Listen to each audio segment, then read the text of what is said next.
দাদা শুনো না, কোনোভাবেই বেহুলার কলসিটা আমাদের ভাঙা উচিত হয়নি। তুমি দেখতে পাচ্ছ দাদা, বেহুলা যা ভেল ভেল করে কাছে। আচ্ছা দাদা, তোমার কাছে কি কোনো উপায় হবে লোকাই কলসিটা ফেরত দেওয়া? ভেঙেছি যখন কলসি গড়িয়েও দিতে পারবো, তুই বিনিময়ে দেখ তোকে ভালোবাসি কিনা। আচ্ছা ঠিক আছে বেহুলা, আমি তোমার কলসি ফেরত দিতে পারি, কিন্তু কি শর্ত মানবে? কি শর্ত? আমাকে ভালোবাসতে হবে, কখনোই বিয়ে করতে হবে। পারবো না। দাদা ভাই বলতে পারবে না।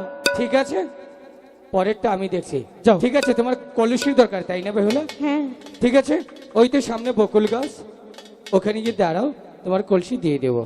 কলসি আছে, কলসি সখী। দিয়ে দেবো। চল। দাদা বলো, এখন কি করবো আমরা? সামনে বজন কর্মকার বাড়ি আছে, ঠিক আছে সেই বজন কর্মকারকে ডেকে দেখি